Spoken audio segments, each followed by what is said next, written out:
Hello guys, welcome to the channel of career quest. And हमारी current affairs की lecture series में अगले lecture में आई वेलकम यू ऑल। तो आज जो है हम पढ़ेंगे डिफेंस का टॉपिक। और बिफोर आई बिगिन मैं बताना चाहता हूँ कि अगर इस लेक्चर की आपको पीडीएफ चाहिए तो आप हमारे टेलीग्राम चैनल से जो है जाके फ्री ऑफ कॉस्ट डाउनलोड कर सकते हैं। कोई डाउट है आपको इस लेक्चर में या प्रीवियस किसी लेक्चर्स में तो आप कमेंट सेक्शन में टाइप कर सकते हैं। एंड आई विल रिक्वेस्ट कि अगर आपने प्रीवियस लेक्चर्स नहीं देखे हैं तो प्लीज़ आप देख लीजिएगा, क्योंकि जुलाई के सारे करंट अफेयर्स जो हैं हम टॉपिक वाइज कवर कर रहे हैं। ठीक है, तो without wasting any time let's begin. तो सबसे पहला टॉपिक जो है वो है आईएनएस तमल। तो आईएनएस तमल बेसिकली क्या चीज़ है? तो आईएनएस तमल में INS stands for Indian naval ship. तो आईएनएस तमल एक गाइडेड मिसाइल जो फ्रिगेट है। ठीक है। और ये गाइडेड मिसाइल फ्रिगेट का काम क्या होता है? गाइडेड मिसाइल फ्रिगेट जो है बेसिकली आपके डिफरेंट डिफरेंट एडवर्सरी एयरक्राफ्ट को, सॉरी, नेवल शिप्स को इंटरसेप्ट करती है। इंटरसेप्ट करने के अलावा ये अटैक करने में भी काफ़ी जो है काम आती है। फॉर एग्जांपल आपके सर्टेन पोर्ट्स को अगर आप टारगेट कर रहे हो तो वहाँ पे आप फ्रिगेट्स को यूज़ कर सकते हो। क्यों? क्योंकि फ्रिगेट्स जो हैं वो फास्ट मूविंग वेसल्स होते हैं, इनकी स्पीड ज़्यादा होती है as compare to an aircraft carrier और other heavy naval vessels. And ये रेडार पे कम डिटेक्ट किए जाते हैं, क्योंकि इन्हें इस तरीके से डिज़ाइन किया जाता है कि इनकी स्टेल्थ प्रॉपर्टी काफ़ी ज़्यादा होती है। तो आईएनएस तमल किस किसने मैन्युफैक्चर किया है? क्या ये इंडिजिनसली मैन्युफैक्चर है? नहीं, ये रशिया ने मैन्युफैक्चर किया है। रशिया के यंत्र शिपयार्ड में ये बना था। हमारी कुछ साल पहले रशिया से डील हुई थी, जिसमें रशिया हमें 4 फ्रिगेट्स जो है वो मैन्युफैक्चर करके देगा। उसी एक प्रोजेक्ट के तहत ये लास्ट नेवल वेसल जो है वो इंडिया को डिलीवर किया गया है। और डिलीवर होने के बाद इंडियन नेवी ने इसे इंडिया में इंडक्ट कर लिया है, और उस इंडक्शन सेरेमनी को हम कमीशन सेरेमनी कहते हैं। तो इंडिया में फाइनली इसे कमीशनिंग हो गई है। तो अब हम इसके फीचर्स देख लेते हैं। पहला तो इसकी स्पीड जो है वो आप देख सकते हैं कि 55 किलोमीटर पर आवर की स्पीड है। अब आप कहेंगे कि ये बहुत ज़्यादा तो नहीं लग रही है, तो मैं आपको बता दूँ कि शिप्स में या मैरीटाइम्स में ज़्यादातर जो वेसल्स होते हैं, क्योंकि वो बहुत बड़े साइज़ के होते हैं और उन्हें बैलेंस रखना होता है, अनलाइक हमारी कार्स जो कि 4 टायर पे बहुत अच्छे से बैलेंस कर जाती हैं, इसलिए इनकी स्पीड ज़्यादा रखना पॉसिबल नहीं हो पाता है। तो जो हमारे एयरक्राफ्ट कैरियर्स होते हैं, वो भी 40 से 45 किलोमीटर पर आवर की स्पीड की ब्रैकेट में ही देखने को मिलेंगे। ये इनकी मैक्सिमम स्पीड होती है। जितना बड़ा वेसल उतनी कम उसकी मैक्सिमम स्पीड। इसीलिए मैंने कहा कि ये जो फ्रिगेट्स होते हैं ये कंपैरिजन में छोटे साइज के होते हैं, लेकिन इनका साइज इतना भी छोटा नहीं है। जैसे आप यहाँ देख सकते हैं कि 125 मीटर का ये इसका स्पैन है। ठीक है। और क्रूज मिसाइल जो है ये लॉन्च कर सकता है, तो हमने इसे ब्रह्मोस के साथ जो है इनकलकेट किया है। और ब्रह्मोस मिसाइल जो है ये लॉन्च कर सकता है। जैसा कि आप जानते हैं कि ब्रह्मोस हमारी सुपरसोनिक क्रूज मिसाइल है, जो अभी तक वर्ल्ड की फ्यू सुपरसोनिक क्रूज मिसाइल में से एक है। ठीक है। और ऑपरेशन सिंदूर के टाइम ब्रह्मोस क्या कर सकती है, ये बहुत अच्छे से दुनिया को पता लग गया है। तो एनीवे, अच्छी बात ये है कि ये शायद लास्ट वेसल है नेवी का जो हम फॉरेन मैन्युफैक्चर खरीद के इंडक्ट कर रहे हैं, क्योंकि इंडिया की नेवी ने और इंडिया ने, अगर मैं बात करूं, तो वो कैपेबिलिटीज अचीव कर ली हैं कि हम अपने नेवल वेसल्स खुद डिजाइन करके खुद मैन्युफैक्चर कर रहे हैं। सो वी आर बिकमिंग आत्मनिर्भर, जो कि हाँ बहुत अच्छी बात है, क्योंकि हमारी जो नेवी है ये बहुत ज़्यादा अंडररेटेड या अंडर टॉक्ड रही है। लेकिन सबसे ज़्यादा क्रूशियल फोर्स जो है वो नेवी ही है, कि अगर हम अपने मैरीटाइम बॉर्डर सिक्योर नहीं कर सकते तो फिर मुंबई जैसा अटैक जो है वो होना बहुत ज़्यादा लाजमी है। ठीक है। सो आईएनएस तमल, जैसे कि मैंने आपको बताया कि it is a guided missile frigate. और frigate, corvette, aircraft carrier, submarine, इन सब के बीच में क्या डिफरेंस है, ये आप हमारे चैनल पे डिफेंस लेक्चर सीरीज में जाके देख सकते हैं, जिसमें अच्छे से एक्सप्लेन किया गया है कि इन सब के बीच में क्या डिफरेंस होता है। ठीक है। तो इन्हें वेस्टर्न नेवल कमांड में जो है वो इंडक्ट किया गया है। And again it is an anti submarine warfare capable. ASW means anti submarine warfare. तो यानी अगर सबमरीन से भी इस पे अटैक करने की कोशिश की जाएगी तो ये उनको भी चैलेंज कर सकती है। गॉट। चलिए, next step is DSV Nistar. Now what does DSV stands for? INS का तो हमने देख लिया। अब ये भी इंडियन नेवी में ही कमीशन हुए हैं। अब इंडियन नेवी में हुए हैं तो आईएनएस लगना चाहिए था, बट इसमें डीएसवी लगा है। DSV stands for diving support vessel. इनका इसका नाम है निस्तार। ठीक है। अब ये डाइविंग सपोर्ट वेसल होता क्या है? बेसिकली अनफॉर्चुनेटली अगर हमारा कोई भी नेवल वेसल किसी एक्सीडेंट से मीट करता है और डैमेज हो जाता है और सिंक कर जाता है, तो उस सिंक डूबे हुए शिप को या नेवल वेसल को या डूबते हुए नेवल वेसल को जो है बचाने के लिए, रेस्क्यू करने के लिए ये डीएसवीज यूज होते हैं। यहाँ पे आप फोटोग्राफ में देख सकते हैं कि ये जो हिस्सा है क्रेन का, this is basically A crane जिसमें हुक्स होती हैं। ये पानी की तरफ जो है इनको पानी में रिलीज किया जाता है और वो हुक्स अटैच करके हमारे नेवल वेसल्स के साथ हम इनको सेफली जो है हार्बर तक ले आते हैं। ठीक है। तो ये इंडिया का पहला इंडिजिनसली डेवलप्ड और मैन्युफैक्चर्ड शिप है। क्या इससे पहले हमारे पास नहीं था? इससे पहले भी हमारे पास एक डीएसवी था, लेकिन वो यूएसएसआर ने बनाया था 1969 में और हमने 71 में उसे कमीशन किया था। उसका नाम भी निस्तार था। वो 89 में डीकमीशन कर दिया गया था, यानी रिटायर कर दिया गया था। और नेवी में एक कस्टम है जिसमें जो सेम कैटेगरी के वेसल्स अगर रिटायर हो चुके होते हैं और दोबारा एक नया उसी कैटेगरी का वेसल जो है हम इंडक्ट करते हैं, तो उसका जो नाम होता है वो हम अगले वेसल को दे देते हैं। तो ये एक बहुत अच्छा एक ट्रेडिशन है नेवी का, जिसमें जो उन्होंने आज तक फॉलो कर रहे हैं। तो ये मैन्युफैक्चर किसने किया है? अगर इंडिया में ही मैन्युफैक्चर हुआ है तो एग्जामिनर आपसे ये चीज़ पूछ सकता है। तो आपको याद रखना है कि हिंदुस्तान शिपयार्ड लिमिटेड जो एक पब्लिक सेक्टर एंटरप्राइजेस है, उसने इसे मैन्युफैक्चर किया है।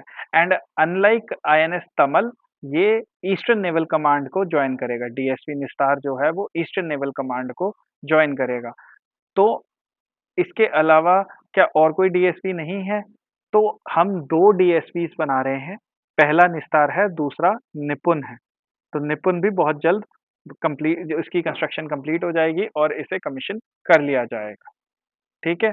यहाँ पे आप देख सकते हैं कि पहले भी इंडिया के पास एक था, 1969 में यूएसएसआर ने उसे मैन्युफैक्चर किया था और इंडिया 71 में कमीशन हुआ था। एंड देयर आफ्टर अब उस इंडिजिनसली डेवलप करके दोबारा इंडक्ट किया गया है, उसको नाम दिया गया है निस्तार। राइट। चलिए, अब आगे चलते हैं। Apache choppers. जब भी बात चॉपर्स की आएगी, चॉपर्स मीन्स हेलीकॉप्टर्स। ठीक है, ये एक मिलिट्री टर्म है चॉपर्स। तो हेलीकॉप्टर्स, हेलीकॉप्टर्स नाम क्या है? AH-64E Apache. तो न्यूज में क्यों है? इंडियन आर्मी की बोइंग के साथ डील हुई थी। ठीक है।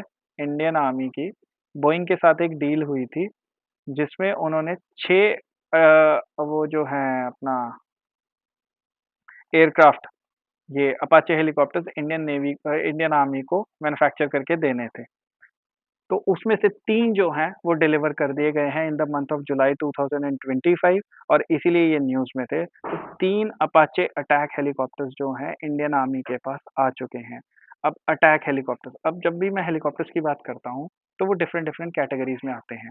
एक आते हैं लाइट हेलीकॉप्टर्स, एक आते हैं मीडियम लिफ्ट, एक आते हैं हैवी लिफ्ट। ठीक है। अब जो लाइट हेलीकॉप्टर्स होते हैं, वो ज़्यादातर अटैक में काम आते हैं क्योंकि उनकी बॉडी जो होती है, वो होती है हल्की। उनका वेट कम होता है, इसीलिए उनकी एजिलिटी और उनकी मैन्यूवरेबिलिटी, एजिलिटी मीन्स कि स्पीड एंड एवरीथिंग, और मैन्यूवरेबिलिटी मीन्स कि उनको कितना अच्छे से फ्लाई करके तेज़ टर्न, शार्प बेंड्स लिए जा सकते हैं, वो लाइट हेलीकॉप्टर्स की ज़्यादा होती है।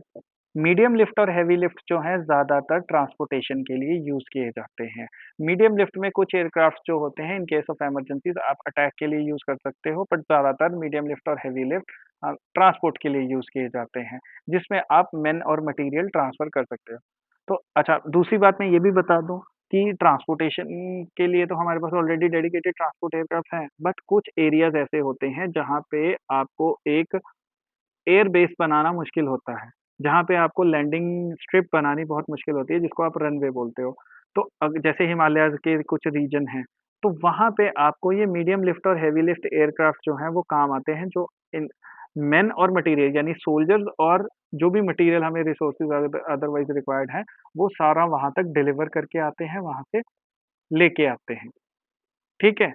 तो इंडियन आर्मी को अब फाइनली AH-64E अपाचे हेलीकॉप्टर्स जो हैं वो 3 डिलीवर कर चुके हैं, किए जा चुके हैं बाय बोइंग।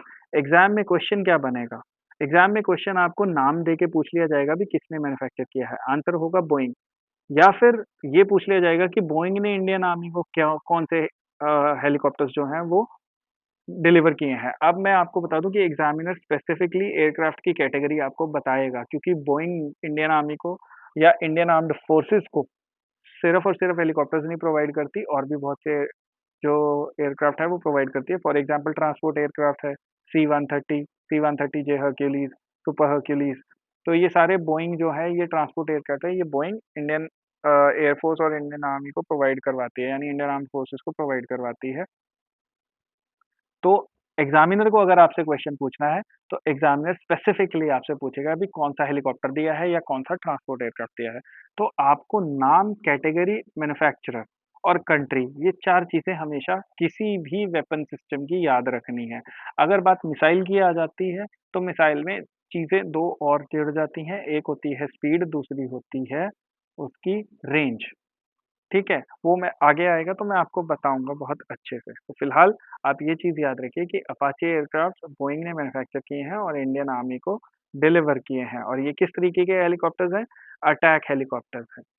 ठीक है? अब क्या इंडिया के पास अटैक हेलीकॉप्टर्स नहीं हैं? बिल्कुल हैं। हमने एक इंडिजिनसली मैन्युफैक्चर्ड एयरक्राफ्ट है ALH ध्रुव, ठीक है? जो इंडिया ने या HAL ने खुद मैन्युफैक्चर किया है, खुद डिज़ाइन किया है, तो इंडिजिनसली डिज़ाइन एंड डेवलप्ड है। इसी का एक अटैक वर्ज़न है जिसको बोलते हैं रुद्रा, और दूसरा इंडिया ने खुद इंडिजिनसली मैन्युफैक्चर किया है अटैक हेलीकॉप्टर जिसका नाम है प्रचंड। क्या नाम है? प्रचंड। अभी ऑपरेशन सिंदूर में जो है, इन सब वेपन सिस्टम्स का जो है मोस्ट लाइकली यूज़ हुआ होगा। तो आप ये याद रखिएगा, ALH एडवांस लाइट हेलीकॉप्टर ध्रुव और उसका अटैक वर्जन रुद्रा, और एक इंडिजिनसली डेवलप्ड यानी अपाचे का काउंटर पार्ट, अपाचे अमेरिकन है, प्रचंड इंडियन है, दोनों सेम कैटेगरी के हैं। ठीक है? मीडियम लिफ्ट में कौन से आ जाते हैं आप? मीडियम लिफ्ट और हैवी लिफ्ट में आपके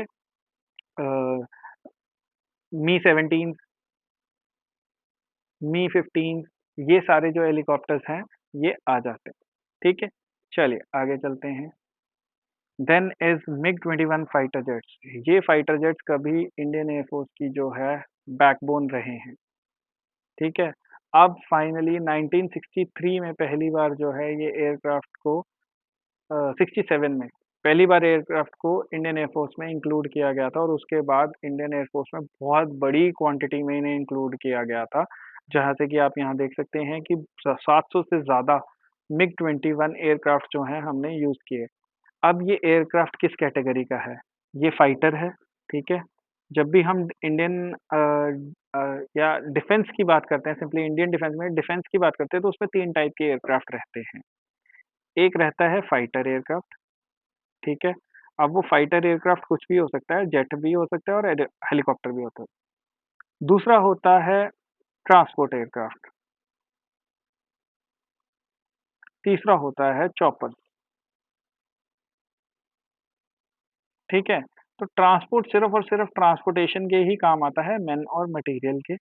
ठीक है? उसके अलावा वो रिकॉनासेंस और अदर जो इम्पोर्टेंट मिशंस होते हैं वो करता है, लेकिन वो अटैक में इतना सपोर्ट नहीं करता। जैसे रिफ्यूलिंग, जो फाइटर्स अटैक कर रहे हैं उनको एयर टू एयर रिफ्यूलिंग वो ट्रांसपोर्ट एयरक्राफ्ट के थ्रू हम दे सकते हैं। चॉपर्स जो हैं मल्टी रोल होते हैं, ये रिकॉनासेंस के साथ-साथ अटैक के भी काम आते हैं। फाइटर्स जो हैं वो डेडिकेटेडली, नाम से ही पता लग रहा है ये है ही लड़ाकू विमान, तो ये सिर्फ़ और सिर्फ़ अटैक करने के ही काम आएँगे, इंटरसेप्शन के काम आएँ। ठीक है? तो फाइनली ये जो मिग-21 था ये रिटायर हो रहा है, चंडीगढ़ के एयरबेस से इन्हें फाइनल रिटायरमेंट दी जाएगी। बहुत साल इन्होंने सर्विस की है, तो इनको रिप्लेस किससे किया जाएगा? इनको रिप्लेस किया जाएगा तेजस मार्क 1 एयरक्राफ्ट से। तो तेजस इंडिजिनसली डेवलप्ड है, एलसीए हम इसे बोलते हैं, LCA light combat aircraft, indigenously developed. तो अच्छी बात ये है कि अब धीरे-धीरे इंडिया खुद की वेपन्स मैन्युफैक्चर कर रहा है और आत्मनिर्भर बन रहा है। तो मिग-21 किस तरीके का था? As I told you it is a multi role fighter ground attack aircraft, ठीक है? सिंगल इंजन था इसमें, सिंगल सीटर था। तो डबल इंजन वाले भी आते हैं बिल्कुल, सुखोई 30 यानी सू-30 हमारा जो एक एयरक्राफ्ट है जो अभी भी इंडियन एयरफोर्स में वर्किंग है, इंडक्ट हो रखा है और यूज़ किया जाता है, that is a double engine aircraft. तो अगर आप इंटरनेट पे जाएँगे और उसकी फ़ोटोग्राफ देखेंगे तो आपको क्लियर कट दिख जाएगा कि उसमें 2 एग्ज़ॉस्ट हैं and it is a double engine twin seater aircraft. ये single engine single seater aircraft था, ठीक है? अब ये बहुत ज़्यादा पुराने हो चुके थे, इनको अपग्रेड किया जा चुका था, इनकी जो लेटेस्ट वर्ज़न थी उसे बाइसन बोलते थे।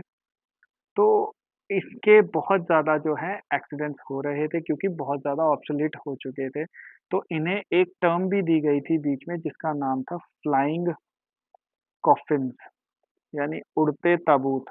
वो इसलिए कहा जाता था क्योंकि जब एक एक बार मिग-21 टेक ऑफ कर गया, तो कोई गारंटी नहीं होती थी कि वो सही सलामत लैंड कर पाएगा। इसीलिए इंडिया के जितने भी बेस्ट पायलट्स होते थे, वही सिर्फ़ और सिर्फ़ वही मिग-21 उड़ाते थे और अगर किसी पायलट को बेस्ट बनाना होता था, तो उसे मिग-21 पे ही ट्रेनिंग दी जाती थी क्योंकि उसे उड़ाना बहुत मुश्किल था। आपको बहुत कम चांस मिलता था, margin of error almost almost zero था। एक ही चांस मिलता था लैंड करने का, लैंड कर गए तो वेल एंड गुड नहीं तो फिर दूसरी बार उसको क्रैश ही होना है। इसीलिए इनका नाम होता था फ्लाइंग कॉफिन्स, ठीक है? तो फाइनली ये रिटायर हो रहे हैं इतने साल की सर्विस के बाद और इंडियन एयरफोर्स इनको बाय बाय कर रही है, ठीक है? चलिए अगला टॉपिक प्रलय मिसाइल। तो प्रलय क्या है? एक टैक्टिकल मिसाइल है। What is a tactical missile? देखिए मिसाइल की 2 कैटेगरी होती है, टैक्टिकल और स्ट्रैटेजिक। टैक्टिकल और स्ट्रैटेजिक। स्ट्रैट अब इनमें डीपली तो नहीं जाऊँगा, आपको कॉमन मैन की टर्म में सिंपल डिफरेंस बताता हूँ। टैक्टिकल होता है शॉर्ट रेंज, इसकी रेंज कम होती है, ठीक है? स्ट्रैटेजिक होता है लॉन्ग रेंज, इसकी रेंज बहुत ज़्यादा होती है, ठीक है? तो फिर अगर अब आप देखोगे कि जब बात अटैक करने की आती है तो लॉन्ग रेंज वेपन्स ही ऑटोमैटिकली ज़्यादा सेंस बनाते हैं कि लॉन्ग रेंज है, हमें वही डेवलप करने चाहिए, हम शॉर्ट रेंज क्यों डेवलप कर रहे हैं? तो मैं उसका आंसर आपको यूँ दूँगा कि आप इंडिया के ईस्टर्न फ्रंट और वेस्टर्न फ्रंट पे देख लीजिए, कोई बहुत ज़्यादा ने फ्रेंडली नेबर्स हमारे नहीं हैं, तो हमें लॉन्ग रेंज की मिसाइल्स की रिक्वायरमेंट नहीं है। हम शॉर्ट रेंज की मिसाइल से भी वो काम कर सकते हैं, जो लॉन्ग रेंज की मिसाइल से होगा।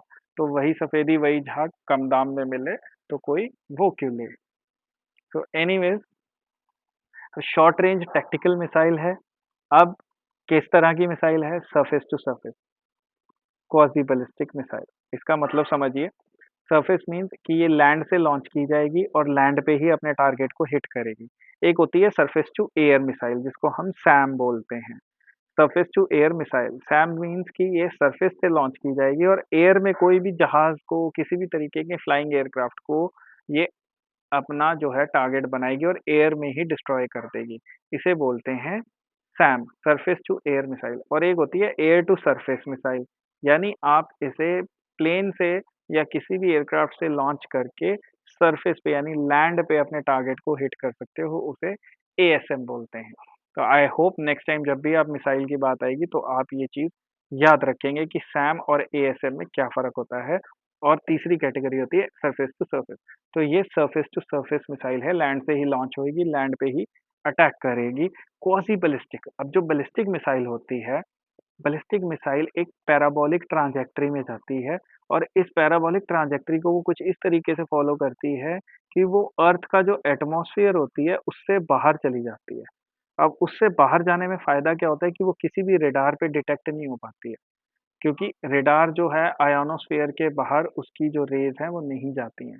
तो इसीलिए हम लोग जब इसे लॉन्च करते हैं तो ये हमारी एयर स्पेस में ही हम कोशिश करते हैं कि हमारी एयर स्पेस में रहते-रहते ये एटमॉस्फेयर से बाहर हो जाए। उसके बाद फिर हमारा जो टारगेट होता है उसके एयर स्पेस के ऊपर आते ही ये एटमॉस्फेयर में री-एंट्री करती है और हिट कर जाती है। तो बाय द टाइम रेडार इसको डिटेक्ट कर पाएँगे बहुत देर हो चुकी होगी। आपको चंद सेकंड्स, मिनट्स नहीं, चंद सेकंड्स ही मिलेंगे बचने के लिए, जो कि बहुत कम टाइम होता है। ठीक है? इसीलिए ये पर ये पूरी तरह बाहर नहीं जाएगी, इसीलिए इसे क्वाज़ी बैलिस्टिक दिया गया है, यानी ये एटमॉस्फेयर की ये जो बाउंड्री है, इसके आस-पास रहेगी ये। तो उससे इसकी ऐसा तो नहीं है डिटेक्शन ज़ीरो हो जाएगी, बट इसकी जो डिटेक्शन है वो बहुत कम हो जाएगी, ठीक है? तो जल्दी-जल्दी आप नहीं डिटेक्ट कर पाओगे। रेंज कितनी है? 100 टू 150 टू 500 किलोमीटर। स्पीड क्या है? हाइपरसोनिक, भाई साहब हाइपरसोनिक। ब्रह्मोस जो है वो सुपरसोनिक होती है। तो कोई भी मिसाइल अगर साउंड की स्पीड पे चलती है ना? साउंड की स्पीड पे चलती है तो हम उसको बोलते हैं माक 1, यानी उसकी स्पीड और साउंड की स्पीड बराबर है। अगर वो साउंड की स्पीड से ज़्यादा डबल हो जाती है तो वो माक 2 हो जाती है। तो माक 1 से लेके माक 4 तक रहता है सुपरसोनिक। इस कैटेगरी को हम बोलते हैं सुपरसोनिक। माक 1 से माक 4, ये है माक 6। माक 6 यानी ये 6 गुना स्पीड से चल सक साउंड की स्पीड से 6 गुना जा सकती है, and that is why we are saying it is hypersonic. तो हाइपरसोनिक मिसाइल यानी इतनी तेज़ जो साउंड की स्पीड से भी तेज़ चल रही है, तो वो आप खुद सोच लीजिए 500 किलोमीटर का जो उसका डिस्टेंस होगा, वो कुछ सेकंड्स में कवर कर लेगी, कुछ सेकंड्स में, लेस देन अ मिनट। इसीलिए इनकी जो लीथल नेस होती है, या आप कह लीजिए अटैक कैपेबिलिटी कह लीजिए, या डेंजरस, ये बहुत ज़्यादा होती है, ठीक है? वॉरहेड कैपेसिटी 350 किलोग्राम के वॉरहेड से लेके 1 टन का वॉरहेड ये साथ लेके जा सकती है। डेवलप्ड बाय डीआरडीओ, यानी ये इंडिजिनियसली डेवलप्ड है, ठीक है? तो ये मिसाइल आप याद रखिएगा, प्रलय मिसाइल। तो एक तिरंगा नाम की मूवी थी, उसमें भी एक प्रलय मिसाइल थी, जिसके ब्रिगेडियर सूर्य प्रताप ने फ्यूज़ कंडक्टर निकाल लिए थे और उसमें मिसाइल में धुएँ के अलावा कुछ नहीं रह गया था। तो अब वो प्रलय मिसाइल फाइनली इंडिया में ऑफिशियली आ गई है और सक्सेसफुली टेस्ट भी की जा चुकी है from doctor APJ Abdul Kalam island near Orissa. ये बे ऑफ बंगाल में एक आइलैंड है, जहाँ पे हम अपने सारे स्ट्रेटेजिक टेस्ट जो हैं वो करते हैं। हर टाइप की मिसाइल्स और वेपन सिस्टम्स हम यहाँ पे टेस्ट करते हैं, ठीक है? Simbex 2025. Now, Simbex 2025 is nothing but Singapore India Maritime Bilateral Exercise, short form Simbex. ठीक है? वन ऑफ द बहुत पुरानी एक्सरसाइज है, 1994 में ये आप देख सकते हैं कि ये स्टार्ट हुई थी।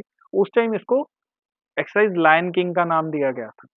ठीक है? फिर ओवर द टाइम इसमें बहुत सारे चेंजेस आए, बहुत ज़्यादा एडवांसमेंट हुई और अब finally it is known as SIMBEX, Singapore India maritime bilateral. Bilateral means इसमें सिंगापुर और इंडिया के अलावा और कोई कंट्री नहीं होता। तो इसमें पार्टिसिपेट किया है आईएनएस सतपुरा ने। आईएनएस जैसे कि मैं आपको बता चुका हूँ, इंडियन नेवल शिप सतपुरा ने पार्टिसिपेट किया है।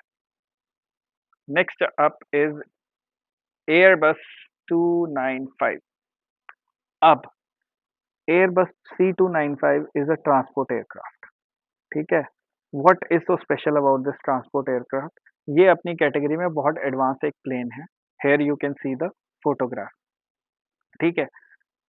तो कुछ साल पहले इंडिया और एयरबस की एक डील हुई थी, जिस डील में कहा गया था कि इंडिया एयरबस जो है इंडिया को 56 C295 एयरक्राफ्ट जो है वो प्रोवाइड करेगी। क्यों? क्योंकि हमारी जो ट्रांसपोर्ट एयरक्राफ्ट की फ्लीट है, जिसमें क्या इससे पहले हमारे पास ट्रांसपोर्ट एयरक्राफ्ट नहीं थे? हैं।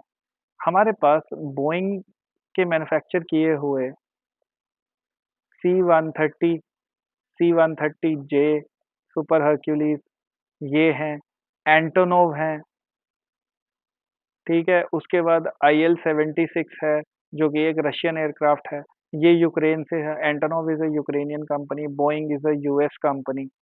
तो ये सारी चीज़ें आपको एग्ज़ाम पॉइंट ऑफ व्यू से याद रखनी है कि जब एयरक्राफ्ट का नाम दिया गया है, तो वो एयरक्राफ्ट किस कैटेगरी में फ़ॉल कर रहा है। अगर आपको कैटेगरी याद है, तो हो सकता है बाकी पूछा गया जो क्वेश्चन है, उसका आप आराम से आंसर दे सकें, बट अगर आपको एयरक्राफ्ट आइडेंटिफ़ाई ही नहीं कर पा रहे हैं, तो बहुत मुश्किल हो जाएगी एग्ज़ाम में। तो इसीलिए ये डिफरेंट-डिफरेंट एयरक्राफ्ट हैं। तो इनमें से ये 2 जो हैं एंटोनोव और IL-76 ये काफ़ी पुराने हो चुके हैं। तो इन्हीं को ही अब धीरे-धीरे फ़ेज़ आउट किया जाएगा, लेकिन उनकी रिप्लेसमेंट चाहिए तो मिग की तरह कि हम जब मिग फ़ेज़ आउट कर रहे हैं लेकिन हमारे पास तेजस अभी कंप्लीटली है नहीं, तो हम मिग की तरह वो गलती ना करते हुए अब हम हर चीज़ को प्रीएम्प्ट कर रहे हैं और इसीलिए हमने 56 C-295 एयरक्राफ्ट जो है एयरबस से परचेज़ किए हैं। अब इस डील में क्या था, 16 एयरक्राफ्ट वो हमें फ्लाई अवे कंडीशन में देंगे। अब फ्लाई अवे कंडीशन क्या होती है कि जैसे कि आपको सिंपल एग्ज़ाम्पल देता हूँ, आप शोरूम में जाते हो गाड़ी खरीदने, आप गाड़ी देखते हो, उसके फीचर्स देखते हो, टेस्ट ड्राइव लेते हो और उसकी पेमेंट करके गाड़ी घर ले आते हो, ठीक है? एयरक्राफ्ट में ऐसा नहीं होता। एयरक्राफ्ट में ऐसा नहीं होता, एयरक्राफ्ट में आपको ऑर्डर देना पड़ता है क्योंकि एक एयरक्राफ्ट को मैन्युफैक्चर करने के लिए 1-1 साल का टाइम भी लग जाता है, 1-1 साल का टाइम, ठीक है? तो इसीलिए आपको जब भी आप ऑर्डर प्लेस करते हो, आपको डिलीवरीज़ जो हैं 2 या 3 साल बाद ही मिलनी शुरू होती हैं। तो जो हमारी ये न्यूज़ आई है, ये इसीलिए आई है क्योंकि 2nd अगस्त को हमारा जो है लास्ट ऑफ इट्स 16 एयरबस जो हमें फ्लाई अवे कंडीशन में मिलना था, C-295 मिलिट्री ट्रांसपोर्ट एयरक्राफ्ट वो स्पेन से आ चुका है 2nd ऑफ अगस्त को, ठीक है? अब बचे कितने 16 आ गए, बचे 40 ये 40 इंडिया में मैन्युफैक्चर होंगे। कौन करेगा? ऑब्वियसली एयरबस करेगी, पर क्या एयरबस अकेले करेगी? नहीं। एयरबस और टाटा एडवांस सिस्टम्स मिलके जो है टाटा एडवांस सिस्टम लिमिटेड, ये मिलके इस एयरक्राफ्ट को इंडिया में मैन्युफैक्चर करेंगे और इंडियन एयर फोर्स को जो है हैंडओवर कर देंगे। ये पूरी डील जो है ऑलरेडी साइन हो चुकी है, ठीक है? अब ये डील साइन कब हुई थी? सितंबर 2021 में, ठीक है? और डिलीवरी कब आनी शुरू हुई? 2024 में, जैसा कि मैंने आपको बताया कि एयरक्राफ्ट मैन्युफैक्चरिंग में टाइम लगता है, ठीक है? चलिए, तो प्लीज़ याद रखिएगा कि C-295 एक ट्रांसपोर्ट एयरक्राफ्ट है। इसके अलावा इंडिया में कौन-कौन से ट्रांसपोर्ट एयरक्राफ्ट्स हैं, मैं आपको बता चुका हूँ। C-130J, C-130 जो कि यूएस की बोइंग कंपनी ने बनाए हैं, IL-76 जो कि रशिया ने बनाए हैं, एंटोनोव जो कि यूक्रेन ने बनाए हैं, ठीक है? तो ये था आज का लेक्चर। इस डिफेंस के टॉपिक में अगर आपको कोई भी डाउट है, आप प्लीज़ नीचे कमेंट सेक्शन में टाइप कर दीजिएगा। We will get back to you with the best possible answer and as soon as possible. इसके अलावा आपके पास कोई सजेशन है लेक्चर सीरीज़ को इम्प्रूव करने के लिए या आपकी कोई और फर्दर रिक्वायरमेंट है या कुछ भी आप जो हमारे साथ शेयर करना चाहते हैं, कोई थॉट, कोई कुछ भी, so you can type it in the comment section and we will be happy to cater. ठीक है? तो मिलते हैं फिर अगले लेक्चर में। Thank you.